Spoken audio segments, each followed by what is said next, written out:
आज जो हमारा टॉपिक है वो प्राचीन इतिहास पर आधारित है। पहला हमारा प्रश्न है, पंचायतन क्या है? ऑप्शन है ग्राम सभा, स्मारक, मंदिर निर्माण शैली या फिर राज दरबार में अधिकारी समूह। जो इसका सही आंसर है वो है, जो पंचायतन है वह एक मंदिर निर्माण शैली है, क्योंकि पंचायतन मंदिर निर्माण की एक विशिष्ट शैली है जिसके नाम की उत्पत्ति संस्कृत के पंच और आयतन मतलब मुक्त से हुआ है। इसके मुख्य देवता शिव और किसी अन्य देवता या देवी को मुख्य मंदिर में स्थापित किया जाता है, तो उसके चारों ओर गौड़ मंदिरों के 4 अन्य अनुचर देवता रखे जाते हैं। इसी शैली के जो उदाहरण है वो है खजुराहो के मंदिर, कंदरिया महादेव मंदिर, भुवनेश्वर में लिंगराज मंदिर और उत्तर प्रदेश के देवगढ़ दशावतार मंदिर हैं, जो पंचायतन शैली पर आधारित है। अगला प्रश्न है कि चित्रकला की गांधार शैली का सूत्रपात किसने किया है? हीनयान ने किया है, महायान ने किया है या वैष्णव संप्रदाय ने किया है या फिर शैव संप्रदाय ने किया है? कि चित्रकला की गांधार शैली का सूत्रपात किसने किया है? चित्रकला की गांधार शैली का सूत्रपात हीनयान, महायान, वैष्णव संप्रदाय या फिर शैव संप्रदाय। जो इसका सही आंसर है वो आपका है बी, महायान संप्रदाय के द्वारा किया गया है। कि चित्रकला की गांधार शैली का सूत्रपात महायान संप्रदाय के द्वारा किया गया है। चित्रकला की गांधार शैली जो कुषाण काल में महायान संप्रदाय के द्वारा हुआ है, जो बौद्ध के बोधिसत्व की मूर्ति पूजा में आस्था रखते थे। गांधार कला की जो विषय वस्तु है वो भारतीय तथा यूनानी शैली पर आधारित है, इसलिए गांधार शैली को ग्रीको रोमन या हिंदू यूनानी कला भी कहते हैं। अगला जो प्रश्न है वो है, एलोरा मंदिर का निर्माण किस शासक ने करवाया है? एलोरा मंदिरों का निर्माण किस शासक ने करवाया है? ऑप्शन है चालुक्य वंश के शासकों ने, बी पल्लव वंश के शासकों ने, सी राष्ट्रकूट शासकों ने या डी पाल वंश के शासकों ने। तो इसका सही जो आंसर है वो है, इसका जो सही आंसर है वो है राष्ट्रकूट वंश के शासकों ने, क्योंकि एलोरा मंदिर का जो है वो महाराष्ट्र के औरंगाबाद जिले में इनका निर्माण हुआ है और इनका निर्माण राष्ट्रकूट शासक जो है वो कृष्ण प्रथम ने इनका निर्माण किया है। इसका वर्णन जो है वो बड़ौदा अभिलेख में किया गया है। कैलाशनाथ का प्रसिद्ध मंदिर एलोरा में ही स्थित है। यह प्राचीन हिंदू मंदिरों में चट्टानों द्वारा निर्मित सबसे विशाल मंदिर है। अगला प्रश्न है कि चोल मंदिर किस देवी देवता को समर्पित है? अगला प्रश्न ये है कि चोल मंदिर किस देवी देवता को समर्पित है? ऑप्शन है गणेश, शिव, दुर्गा या फिर विष्णु। इसका सही आंसर है वो है ऑप्शन बी, कि वो जो चोल मंदिर है वो शिव को समर्पित है, क्योंकि 11वीं 12वीं शताब्दी में चोलों द्वारा अधिकांश मंदिर जो थे भगवान शिव को समर्पित हैं। चोल कालीन मंदिर स्थापत्य कला के साक्ष्य पुडुकोट्टई जिले से प्राप्त होते हैं और चोल शासकों के दक्षिण भारत में अनेक भव्य मंदिर बनाए गए, जिनमें तंजौर का बृहदेश्वर मंदिर है। इसकी संकल्पना प्रसिद्ध वास्तुकार साम वर्मा ने की थी। जो चोल मंदिर है इसकी जो संकल्पना है उसकी वो सोम वर्मा ने इसकी कल्पना की थी, ठीक है। और यूनेस्को द्वारा 1987 में इसे विश्व धरोहर स्थल में घोषित किया गया था। अगला प्रश्न है, एलोरा में गुफाएं और शैलकृत मंदिर किससे संबंधित है? एलोरा में गुफाएं और शैलकृत मंदिर किससे संबंधित है? हिंदू और बौद्ध, हिंदू और जैन या फिर बौद्ध और जैन या हिंदू बौद्ध और जैन कि किससे संबंधित है? तो इसका सही जो आंसर है वो है आपका डी ऑप्शन, कि एलोरा की गुफाएं और शैलकृत मंदिर जो हैं हिंदू, बौद्ध और जैन धर्म से संबंधित है। यहाँ पर कुल मिला के 34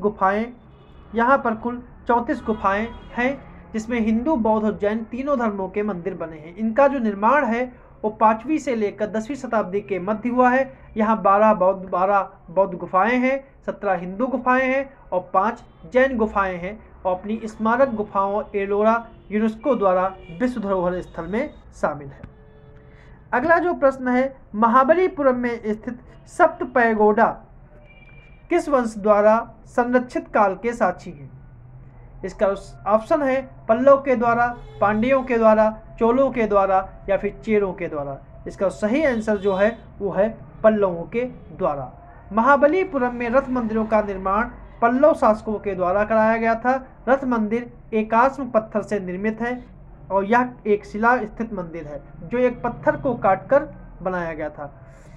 जो सप्त पैगोडा है इसमें 7 रथ हैं, जैसे नकुल रथ, सहदेव रथ, अर्जुन रथ, भीम रथ, धर्मराज रथ, द्रौपदी रथ और प्रवेश रथ। इन्हीं 7 रथों को सप्त पैगोडा कहा जाता है। अगला प्रश्न है, कांची के प्रसिद्ध कैलाश नाथ मंदिर का निर्माण किसके द्वारा कराया गया था? महेंद्र वर्मन प्रथम, नरसिंह वर्मन द्वितीय, नंदी वर्मन द्वितीय या फिर दंती वर्मन। प्रश्न नंबर कि कांची के प्रसिद्ध कैलाश नाथ मंदिर का निर्माण किसके द्वारा कराया गया था? इसका सही आंसर है वो है नरसिंह वर्मन द्वितीय के द्वारा कराया गया था। जो यह मंदिर है वह तमिलनाडु में है, ठीक है, और इस मंदिर में पार्वती और शिव के नृत्य को दर्शाया गया है। इसका निर्माण नरसिंह वर्मन द्वितीय ने कराया था और मंदिर का जो अग्रभाग का निर्माण था वो महेंद्र वर्मन तृतीय ने कराया था। अगला प्रश्न है, लिंगराज मंदिर कहाँ स्थित है? ऑप्शन है मदुरई, तिरुचेंदुर, भुवनेश्वर या फिर उज्जैन। इसका सही आंसर है कि लिंगराज मंदिर कहाँ स्थित है, वो आपका सही आंसर जो है वो आपका है भुवनेश्वर। क्योंकि भुवनेश्वर जो है उड़ीसा में स्थित है। यह कलिंग वास्तुकला के पर आधारित है। यह मंदिर भगवान विष्णु और शिव के संयुक्त रूप भुवनेश्वर तथा उनकी पत्नी भुवनेश्वरी को समर्पित है। इसका निर्माण 11वीं शताब्दी में जजात केसरी ने कराया था। जजात केसरी ने कराया था। लिंगराज मंदिर के पास ही बिंदुसागर सरोवर स्थित है। अगला प्रश्न है कि किस संग्रहालय में मूर्तिकला का सबसे बड़ा संग्रह है? मथुरा संग्रहालय, मुंबई संग्रहालय, मद्रास संग्रहालय या दिल्ली संग्रहालय। किस संग्रहालय में मूर्तिकला का सबसे बड़ा संग्रहालय है? मथुरा संग्रहालय, मुंबई संग्रहालय, मद्रास संग्रहालय, दिल्ली संग्रहालय। इसका सही आंसर है वो है ए ऑप्शन, मथुरा संग्रहालय जो है वो मूर्तिकला का सबसे बड़ा संग्रहालय है जो मथुरा शैली से संबंधित है। इसकी मथुरा संग्रहालय की स्थापना 1784 में हुई थी। 1784 में हुई थी। उस समय वहाँ के जिलाधीश JF ग्राउस के द्वारा की गई थी, जिसमें गुप्त और कुषाण साम्राज्य की कलाकृतियाँ हैं और ये लाल बलुआ पत्थर से निर्मित है। अगला प्रश्न है, विरूपाक्ष मंदिर का निर्माण किसके द्वारा किया गया था? चालुक्यों के द्वारा, पल्लवों के द्वारा, वाकाटक के द्वारा या फिर सातवाहन वंश के द्वारा किया गया था। इसका सही आंसर है कि विरूपाक्ष का मंदिर का निर्माण जो है वो चालुक्यों के द्वारा किया गया था। दक्षिण भारत द्रविड़ स्थापत्य शैली से निर्मित है और यह मंदिर भगवान शिव को समर्पित है। और विरूपाक्ष मंदिर पंपापत तहसील लोकेश्वर महाशिला प्रसाद के नाम से भी इसे जाना जाता है। इसका निर्माण लोक महादेवी जो विक्रमादित्य द्वितीय की प्रथम पत्नी थी द्वारा कांचीपुरम के पल्लवों पर विक्रमादित्य द्वितीय की विजय की प्राप्ति के लिए इस मंदिर का निर्माण कराया था। इसके प्रमुख वास्तुकार गुंड थे, जिसे त्रिभुवनाचार्य की भी उपाधि से सुशोभित किया जाता है। अगला प्रश्न है कि एलिफेंटा की गुफाएं मुख्यतः किस धर्म के अनुयायियों के उपयोग के लिए बनाई गई थी? एलिफेंटा की गुफाएं किस धर्म के मतानुयायियों के लिए उपयोग में बनाई गई थी? बौद्ध धर्म, जैन धर्म, शैव धर्म या फिर वैष्णव धर्म। किसके द्वारा के लिए बनाई गई थी? इसका सही आंसर है वो आपका है शैव धर्म। एलिफेंटा की गुफाएं भी महाराष्ट्र में स्थित हैं, जो मुंबई शहर में है। जो एलिफेंटा की गुफाएं हैं शिव त्रिमूर्ति के लिए प्रसिद्ध है। यह हिंदू धर्म के शैव संप्रदाय से संबंधित है। एलिफेंटा के गुहा मंदिर राष्ट्रकूटों के समय में बने थे और 1987 में एलिफेंटा की गुफाओं को यूनेस्को की विश्व धरोहर स्थल में शामिल किया गया है। अगला जो प्रश्न है वो है, सांची का स्तूप किस राज्य में स्थित है? उत्तर प्रदेश, मध्य प्रदेश, अरुणाचल प्रदेश या फिर आंध्र प्रदेश। इसका सही आंसर है वो है मध्य प्रदेश। सांची के मध्य प्रदेश के रायसेन, सांची जो है, सांची का स्तूप मध्य प्रदेश के रायसेन जिले में स्थित है, जो 3री शताब्दी ईसा पूर्व से 12वीं शताब्दी के मध्यकाल के हैं। सांची का मुख्य स्तूप जो है वो सम्राट अशोक ने 3री शताब्दी ईसा पूर्व बनवाया था और शुंग काल में पुष्यमित्र ने इसे नष्ट कर दिया था और बाद में उनके पुत्र अग्निमित्र ने इसे पुनः बनवाया था और 1989 में 1989 में इसे यूनेस्को ने फिर विश्व धरोहर स्थल में शामिल किया था। अगला प्रश्न है कि चालुक्य शासक पुलिकेशन द्वितीय से संबंधित शिलालेख कौन सा है? मस्की अभिलेख, हाथी गुम्फा, ऐहोल या फिर नासिक? इसका सही आंसर है कि चालुक्य शासक पुलिकेशन द्वितीय से जो अभिलेख है वो है ऐहोल अभिलेख, जो है वो पुलकेशन द्वितीय से संबंधित है। कर्नाटक के बीजापुर जिले में यह ऐहोल शिलालेख स्थित है, जो चालुक्य राजा पुलकेशन द्वितीय से संबंधित है और यह जो शिलालेख है वो उनके दरबारी कवि और मंत्री रवि कीर्ति द्वारा रचित है। इस शिलालेख में पुलिकेशन की हर्षवर्धन पर विजय का वर्णन है। इसे प्राचीन कन्नड़ लिपि का प्रयोग करके संस्कृत भाषा में लिखा गया है। अगला प्रश्न है कि जगन्नाथ मंदिर किस राज्य में स्थित है? पश्चिम बंगाल, उड़ीसा, केरल या फिर उत्तर प्रदेश? कि जगन्नाथ मंदिर किस राज्य में स्थित है? इसका सही जो आंसर है वो है ऑप्शन बी, उड़ीसा में स्थित है। जो उड़ीसा का जगन्नाथ मंदिर है यह नागर शैली में बना हुआ है, नागर शैली में बना हुआ है। इसका निर्माण कलिंग के राजा अनंत वर्मन ने किया था। इसी राज्य में लिंगराज मंदिर भुवनेश्वर में तथा कोणार्क में लिंगराज मंदिर भुवनेश्वर में है, कोणार्क में सूर्य मंदिर है, मंदिरपुरी में स्थित है। हिंदू में 4 धाम में से एक जगन्नाथ मंदिर जो है वो भगवान श्री कृष्ण को समर्पित है। यह वैष्णव संप्रदाय का प्रमुख मंदिर है। इस मंदिर में आयोजित की जाने वाली वार्षिक रथ यात्रा का उत्सव पूरे विश्व में प्रसिद्ध है। अगला प्रश्न है कि अंकोर वाट का प्रसिद्ध विष्णु मंदिर कहाँ स्थित है? इसका सही ऑप्शन है जावा, सुमात्रा, कंबोडिया या फिर चंपा? इसका सही आंसर है C option, Cambodia. Angkor Wat का विष्णु मंदिर का निर्माण 12वीं शताब्दी के प्रारंभ में कंपूचिया अथवा कंबोडिया के शासक सूर्यवर्मन द्वितीय ने अपनी राजधानी यशोधरापुरम में कराया था, जो मेकांग नदी के किनारे सिम रिप शहर में बनाया मंदिर विश्व का सबसे बड़ा हिंदू मंदिर है। राष्ट्र के सम्मान के प्रतीक इस मंदिर को वर्ष 1983 से कंबोडिया के राष्ट्रीय ध्वज में स्थान दिया गया है। अगला प्रश्न है दक्षिण भारत का प्रसिद्ध जैन गेंद श्रवणबेलगोला कहाँ है? रामेश्वरम, कांची, मदुरई या फिर मैसूर? इसका सही ऑप्शन है रामेश्वरम, कांची, मदुरई या मैसूर या फिर रामेश्वरम। इसका सही जो आंसर है वो आपका है मैसूर। मैसूर में श्रवणबेलगोला एक पवित्र जैन तीर्थ स्थल है। श्वेत सरोवर होने के कारण इसका नाम बेलगोला और पुनः श्रवणबेलगोला पड़ा।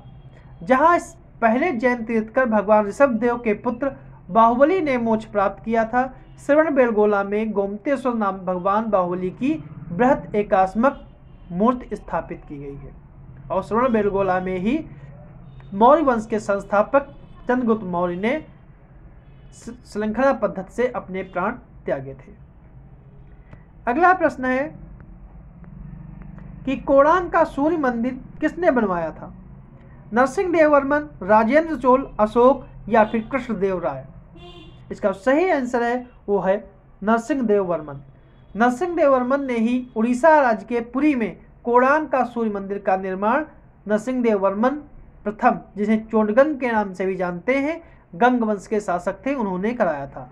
और कलिंग शैली में निर्मित इस सूर्य मंदिर को काला पैगोडा भी कहा जाता है। यह मंदिर लाल बलुआ पत्थर और ग्रेनाइट से निर्मित है। इसे 1984 में इसे विश्व धरोहर स्थल में यूनेस्को ने इसे शामिल किया था। अगला प्रश्न है श्रृंगेरी, बद्रीनाथ, द्वारिका और पुरी नामक चारों मठों की स्थापना का श्रेय किसे जाता है? ऑप्शन है रामानुज, अशोक, शंकराचार्य या माधव विद्यारण? इसका जो सही आंसर है वो है शंकराचार्य। शंकराचार्य ने ही इन चारों मठों की स्थापना की है, जिनमें जो बाद में स्वयं शंकराचार्य कहने लगे थे। स्मार्ति संप्रदाय में शंकराचार्य को शंकर का अवतार माना जाता है। इन्होंने ये ब्रह्म सूत्रों की रचना की है और इन्हें वेदांत का भी प्रसार किया है। अगला हमारा प्रश्न है कि संस्कृत भाषा का पहला व्याकरणकर्ता कौन था? संस्कृत भाषा का पहला व्याकरणकर्ता कौन था? ऑप्शन है कल्हड़, मैत्रेयी, कालिदास या फिर पाणिनि।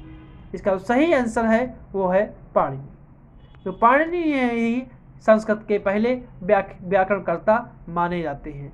इनकी जो प्रसिद्ध रचना जो है अष्टाध्यायी, उसमें लगभग 4000 सूत्र है और दूसरी शताब्दी में इन्हें पंत पतंजल ने अष्टाध्यायी पर महाभाष्य नामक टीका लिखी है और महाभाष्य में अष्टाध्यायी को सर्ववेद परिषद शास्त्र कहा है। अगला प्रश्न है कि प्रथम भारतीय खगोल वैज्ञानिक कौन था जिसने पृथ्वी द्वारा सूर्य की परिक्रमा के समय की गणना की थी? आपके ऑप्शन है आर्यभट्ट, वेद भटनागर, भास्कराचार्य या विश्व देवता मापी। इसका सही आंसर है वो आपका है भास्कराचार्य। जो पहला जो खगोल वैज्ञानिक था जिसने पृथ्वी द्वारा सूर्य की परिक्रमा के समय की गणना की थी। इन्होंने 1150 में सिद्धांत शिरोमणि पुस्तक की रचना की, जिसके 4 भाग हैं: लीलावती, बीजगणित, ग्रहगणित और गोलाध्याय। अगला प्रश्न है कि सूर्य का नर्तक स्वरूप चिदंबरम में स्थित प्रख्यात नटराज की मूर्ति का निर्माण किस वंश ने किया था? कुषाण वंश, गुप्त वंश, चोल वंश या फिर मौर्य वंश। इसका सही आंसर है वो आपका है चोल वंश। चोल कांसे से निर्मित शिव का नर्तक स्वरूप चिदंबरम स्थित प्रख्यात नटराज मूर्ति का निर्माण चोल वंश ने किया था, जो कांसे से बनी हुई है। नटराज 2 शब्दों के समावेश से बना है, नट अर्थात कला और राज। अगला प्रश्न है निम्नलिखित में से किस दर्शन को लोकायत कहा जाता है? निम्नलिखित में से किस दर्शन को लोकायत कहा जाता है? आपके ऑप्शन है चारवाक, लोकायत कहा जाता है। आपके ऑप्शन है न्याय, योग, चारवाक या मीमांसा। इसका सही आंसर है वो आपका है सी ऑप्शन चारवाक। चारवाक दर्शन को ही लोकायत कहा जाता है क्योंकि यह भौतिकवादी दर्शन है। इसके प्रवर्तक चारवाक थे। इसमें लोक अर्थात दुनिया के साथ गहरे संबंधों को महत्व दिया गया है। यह दर्शन वेद ब्रह्मा भी कहलाता है। चारवाक दर्शन के अनुसार पृथ्वी, जल, तेज और वायु ये 4 ही तत्व सृष्टि के मूल कारण थे। अगला प्रश्न है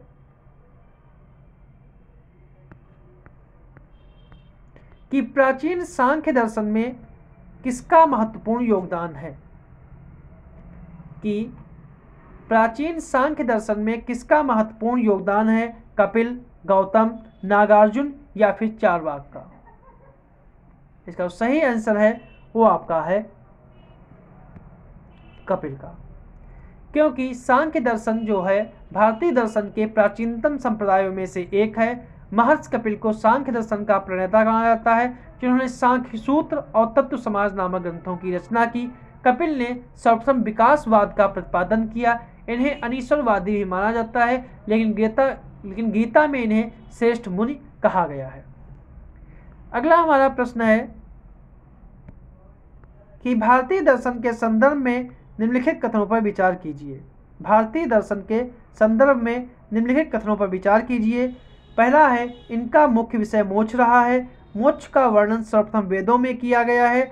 और तीसरा है सर्वाधिक प्राचीन दर्शन सांख्य माना जाता है।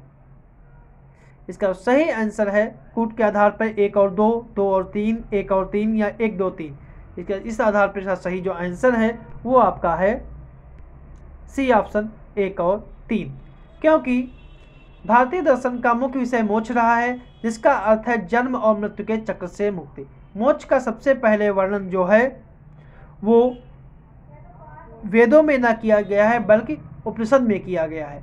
और सांख्य की उत्पत्ति संख्या शब्द से हुई है, इसलिए इसे सबसे प्राचीन वेद माना, सबसे प्राचीन दर्शन माना जाता है। ठीक है, अगला हमारा प्रश्न है, अद्वैत दर्शन के संस्थापक कौन है? अद्वैत दर्शन के संस्थापक कौन है? शंकराचार्य, रामानुजाचार्य, माधवाचार्य या फिर महात्मा बुद्ध? इसका सही आंसर है वो है ए, शंकराचार्य। आदि शंकराचार्य अद्वैत दर्शन के प्रणेता हैं, जिन्होंने उपनिषद वेदांत सूत्र पर टीकाएं लिखी और अद्वैतवाद का समर्थन किया। इन्होंने भारतवर्ष में 4 पीठों की स्थापना की, 4 मठों की स्थापना की, बद्रीनाथ, श्रृंगेरी, द्वारिका और शारदा। अगला प्रश्न है, कर्म का सिद्धांत किससे संबंधित है? कर्म का सिद्धांत किससे संबंधित है? न्याय से, मीमांसा से, वेदांत से या फिर वैशेषिक से? इसका सही आंसर है वो है ऑप्शन बी, मीमांसा से।